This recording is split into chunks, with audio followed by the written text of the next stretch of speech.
이번에 수출 규제 대상이 된 반도체 소재를 만드는 일본 기업들은 대부분 우리나라에 공장이 있는 것으로 파악됐습니다.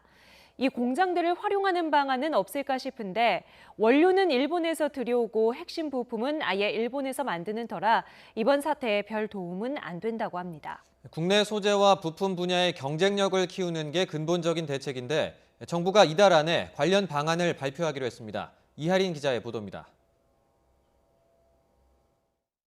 일본이 수출 규제에 나선 세계 핵심 소재를 만드는 기업들은 대부분 합작이나 자회사 형태로 우리나라에 생산 공장을 두고 있습니다.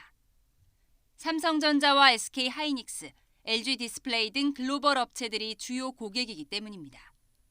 반도체나 디스플레이 업체들은 사용하는 소재의 안전성을 위해서 가능한 한 한국의 해외 업체들이 한국의 공장을 유치하는 것을 유도하고 있습니다. 이제 딜리버리 코스트도 줄이기 위해서. 하지만 한국 공장을 활용한 우회 공급은 어려울 것으로 보입니다. 이 공장들은 대부분 원료를 일본에서 들여오거나 주요 품목은 일본 내 공장에서 생산하는 등 핵심 기술 유출을 철저히 차단하고 있는 것으로 알려졌습니다. 일본 업체들 가운데는 100년 이상의 역사를 가진 곳이 상당수이고 세계 핵심 품목에 대해서도 수십 년 동안 기술 노하우를 쌓은 것으로 파악됐습니다. 우리 정부와 기업의 근본적이고 중장기적인 대책이 필요한 이유입니다.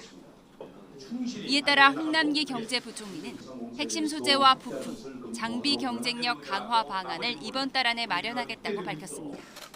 당장 착수하거나 당겨서 추진할 필요가 있는 핵심 소재 부품 장비의 R&D 사업에 대해서는 근본 국회 심의 과정에서 소요 예산이 추경에 충분히 반영될 수 있도록 노력해.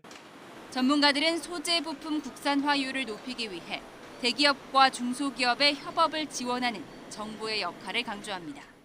LG화학이나 롯데 같은 기업들과 삼성 하이닉스 같은 케미컬과 반도체 칩 메이커들이 동일한 지분을 내어서 합작사를 설립하고 그 자회사로 하여금 반도체나 디스플레이 소재에 특화된 기업을 만들어서 육성하는 방안을 제시할 수 있겠는데요.